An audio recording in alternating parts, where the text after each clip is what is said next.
Minusan nyo ng 136 billion yung mga ninanakaw nyo taon-taon. Tapos, nung 2025 nga ho lumalabas, di umano, 800 billion plus ang ninakaw nyo. 136 lang yun.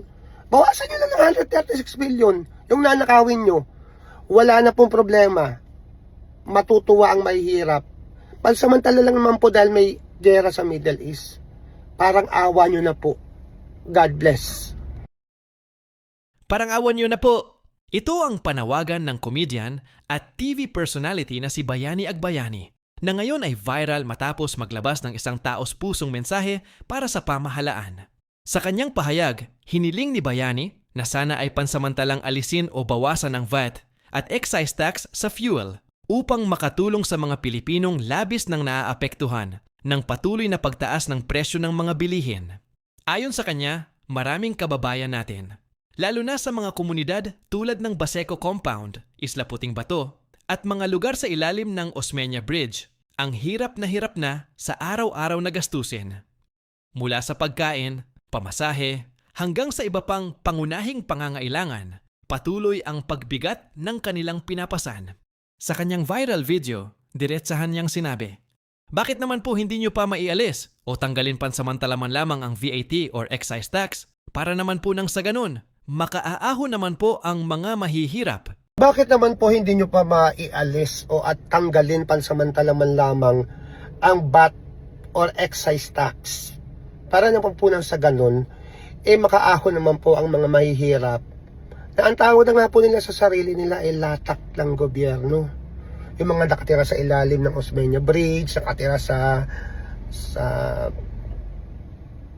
Baseco, nakatira sa Puting Bato, Isla Puting Bato, yung mga nakatira po sa mga squatters area, yung wala na po makain, napakahirap na po ng buhay.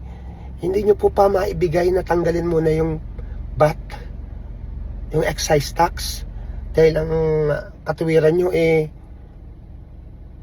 mawawalan kayo ng 136 billion. 136 billion, ang gagawin nyo lang po napakasimple.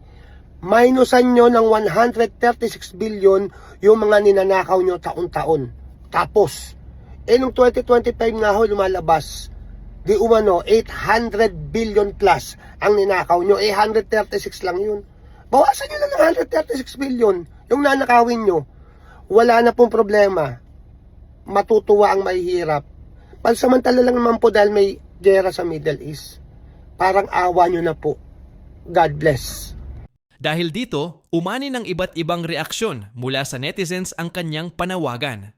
Marami ang nagpahayag ng suporta at nagsabing tama lamang na gamitin ng mga kilalang personalidad ang kanilang boses upang iparating ang hinaing ng ordinaryong mamamayan.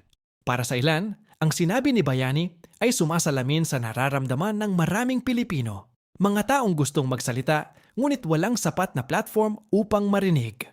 Sa gitna ng patuloy na pagtaas ng presyo ng gasolina at iba pang bilihin, nagiging mas mahalaga ang ganitong mga panawagan na naglalayong makapagbigay ginhawa sa mas nakararami. Ngunit sa huli, ang tanong ng marami, may maririnig kayang tugon mula sa pamahalaan? Isang bagay ang malinaw, ang mensahe ni Bayani Agbayani ay hindi lamang basta opinyon. Ito ay panawagan para sa agarang aksyon para sa kapakanan ng mga Pilipino.